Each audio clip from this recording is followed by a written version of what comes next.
मैं आपके सामने चीदा 10 से 15 मिनट में ये जो इसाले सवाब की महफिल है जिसके लिए हम यहाँ पे हाजिर हैं, जिसको उर्दू में फारसी में उरूस कहते हैं, उर्स कहते हैं, इसके बारे में मैं आपको कुरान मजीद और हदीस पाक की दलील से बताना चाहूंगा कि ये साबित कहां से है। और वो इसलिए क्योंकि हमारे जो जनरेशन है, हम जो जिस दौर में है, the time that we are living right now, we use social media, mobile phones, and through social media and mobile phones जितने भी गैर अकीदा के लोग हैं वो मिस इन्फॉर्मेशन, फेक न्यूज फैलाते रहते हैं और वो हमारे और आपके स्पेशली यूथ के अकीदे अहले सुन्नत वल जमात को पूरा गंदा और अटैक करते रहते हैं। उसको बिद्दत और शिर्क की एक पेंटिंग से सबको पेंट करते रहते हैं और बुजुर्गाने दीन के 1400 साल के सही अकीदा मोहम्मदी सल्लल्लाहु अलैहि वसल्लम को वो नुक्ता चीनी करते रहते हैं। तो जल्दी जल्दी मैं सबसे पहले आपके सामने सिहाह सित्ता की सबसे फेमस हदीस जो वेरियस तुरुक से साबित है, जिसमें हजरत अबू हुरैरा शामिल हैं, आपके सामने पेश करने की तौफीक यहाँ पे करता हूं। वो हदीस पाक सबको पता है कि जब कोई इंसान मर जाता है, अब हदीस पाक में है कि वो मुसलमान मोमिन हो या मुनाफिक हो या काफिर हो, और जब वो मर जाता है तो उसे दफन कर दिया जाता है। हदीस पाक में है जब दफन करके लोग वापस जा रहे होते हैं तो वो मरने वाला जो मुनाफिक है या काफिर है या मुसलमान है, उसको दफन करने वाले लोगों की पैर की आहट सुनाई देती है। ये हदीस सुना है आपने सब मिलके, सुना हुआ है ना? तो अगर काफिर है, काफिर को भी दफन करने वाले की पैर की आहट सुनाई दे रही है। तो जो कहा जाता है कि मर गए, मिट्टी हो गए, मगर हदीस पाक तो ये कह रही है कि काफिर तक को भी सुनाई देती है। तो फिर औलिया अल्लाह और सालेहीन और शहीद का क्या स्टेज होगा?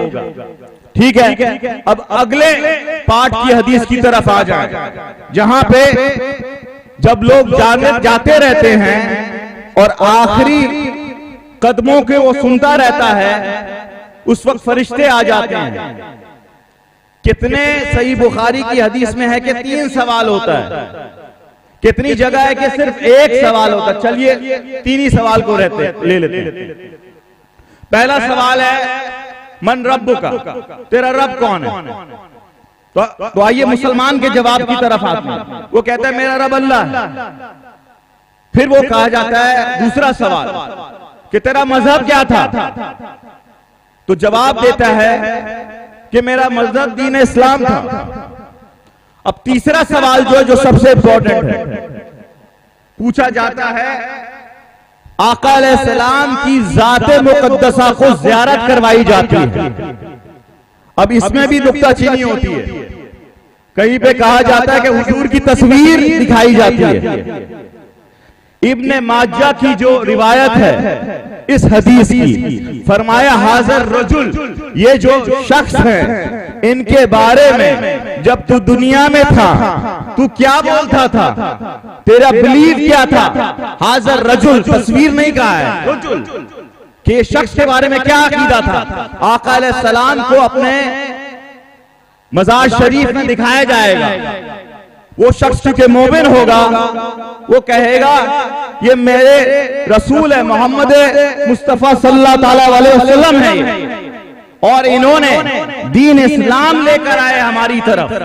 ये शाहिद गवाहों के तौर पर, गवाहों के साथ इन्होंने इस्लाम लाया। अब आगे की तरफ आ जाइए।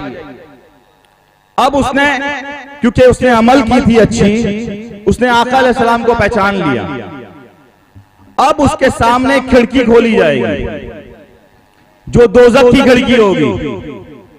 दोज़ख के अंदर लोग एक दूसरे के ऊपर गिर रहे होंगे और तकलीफ में होंगे, और फरिश्ते उससे कहेंगे कि अगर तू गलत जवाब देता तो तेरा ठिकाना ये दोज़ख था। फिर उसकी तरफ जन्नत की खिड़की खोल दी जाएगी और दिखाया जाएगा कि तूने, क्योंकि अपनी जिंदगी हुजूर अलैहिस्सलाम नबी अकरम सल्लल्लाहु अलैहि वसल्लम की मोहब्बत में बिताई है, तो तेरा ठिकाना ये जन्नत है। अब तेरा ठिकाना ये जन्नत है, जन्नत दिखाई जाएगी। फिर उसके बाद जब वो पहचान लेगा, अब आगे के जो हदीस में रिवायत है वो बहुत इंटरेस्टिंग है। वो कहेगा कि फरिश्ते कहेंगे कि अब तू सो जा। वो कहेगा मैं यहां सोने के लिए आया हूं। नहीं नहीं, मैं सोने के नहीं लिए आया हूं, मैं भी जाता हूं अपने घर वालों की तरफ और उन्हें ये खुशखबरी सुनाता हूं कि मैं कामयाब हो गया हूं। आका अलैहिस्सलाम की मोहब्बत की वजह से मैं कामयाब हो गया हूं। देखिए उसकी अकल में इतना, वो अकल में रहेगा उस वक्त कि वो अपने खुशहाल में रहेगा और ये कहता रहेगा कि मैं जाता हूं। फरिश्ते कहे कि नहीं। फिर हदीस के जो अल्फाज हैं फरमाएंगे कि नौम का नौमतिल उरूस, तू इस तरीके से सो जा जैसे नई नवेली दुल्हन सोती है। उरूस, उरूस से उर्स है। अब ये बताइए कि नई नवेली दुल्हन या दुल्हा कभी सोता है? वो तो लेटा रहता है या लेटी रहती है अपने हस्बैंड, अपने महबूब के इंतजार में। वो तो आराम फरमा होते हैं अपने महबूब के इंतजार में।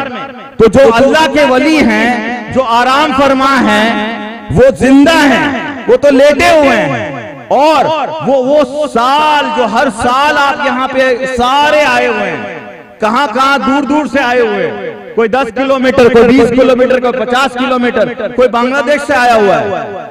आप आज इस मजमे में हैं जिसे साले सवाब कहा जाता है, जिसे उरूस कहा जाता है, जिसे उर्स कहा जाता है। आप उस घड़ी पे वापस आए हुए हैं जब वो वली को अल्लाह रब्बुल इज्जत की खुश नसीबी हयात हुई थी, जब उसे आका अलैहिस्सलाम की ज़ियारत हुई थी। और जब क़यामत के दिन अल्लाह रब्बुल इज्जत की ज़ियारत होगी तो उस वक्त को सेलिब्रेट करने के लिए हर साल हम सारे जमा होते हैं, जिसे साले सवाब उरूस का वक्त कहा जाता है। अब आगे आ जाइए। अब क़यामत के वक्त को आका अलैहिस्सलाम की जलवा अनवरी को देख के सारे ही मान जाएंगे। जब आला हजरत ने कहा कि आज ले पना, आज मदद मांग उनसे, फिर न मानेंगे क़यामत में अगर मान गया। आज ले पना, आज मदद मांग उनसे, फिर न मानेंगे। क़यामत में तो सारे ही मान जाएंगे। वो मकामे महमूद लगेगा, वो सारी उम्मती फिर फिर के उनके पीछे जा रही होगी, सारे फिर रहे होंगे, सारे नबी के पास जा रहे होंगे।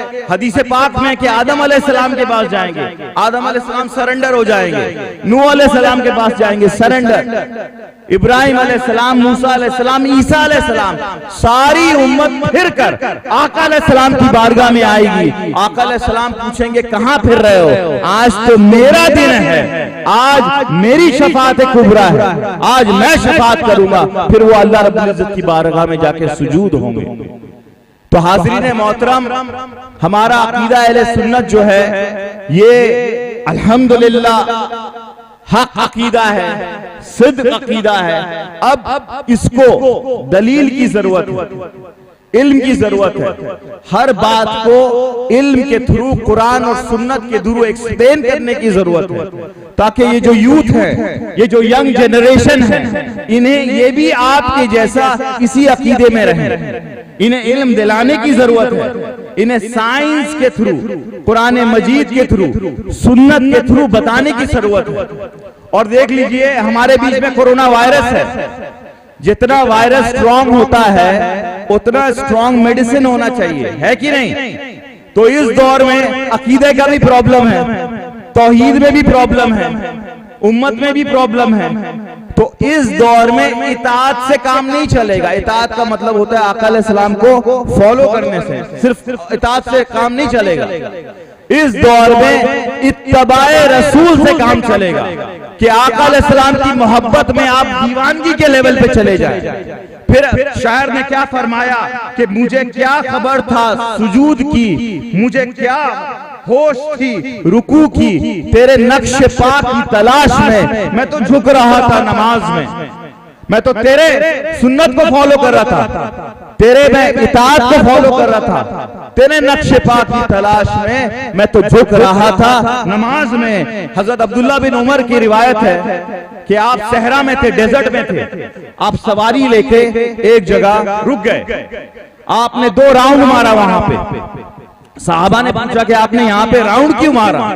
बोले मुझे क्या पता, इसी जगह पे मैंने हुजूर अलैहिस्सलाम को देखा था, उन्होंने सवारी लेके राउंड मारा था, तो मैं तो उनके नक्श पा पे फॉलो किए जा रहा हूँ। तो हाज़रीन मोहतरम, नए तरीके से इस बाबरकत दिन और इस वक्त के को लेकर आप एक अहद कर लें कि इल्म की तरफ रुजू करें, अमल की तरफ रुजू करें, सुन्नत की तरफ रुजू करें, ताकि अहले सुन्नत वल जमात का अकीदा स्ट्रांग हो। मैं शुक्रगुजार हूँ भाईजान का और मुंतज़मीन का कि उन्होंने मुझे यहाँ पे मदू किया, बुलाया, और कॉन्ग्रेचुलेशंस है सारे एडमिन को, माशाल्लाह सारे लोग यहाँ पे लगे हुए हैं कि आपने अच्छी महफिल मुनक्किद की। अल्लाह रब्बुल इज्जत की बारगाह में दुआ है कि हम सब की हाजिरी कबूल फरमाए, हमारी गुनाहें अल्लाह बख्श दे, और इस बरगज़ीदा बंदे, इस अल्लाह के वली के वसीले से हम सब पे रहम करम फरमाए। आमीन बजाए सैयदुल मुरसलीन वमा अलैना इल्लल बलाग। वस्सलामु अलैकुम व रहमतुल्लाहि व बरकातहू।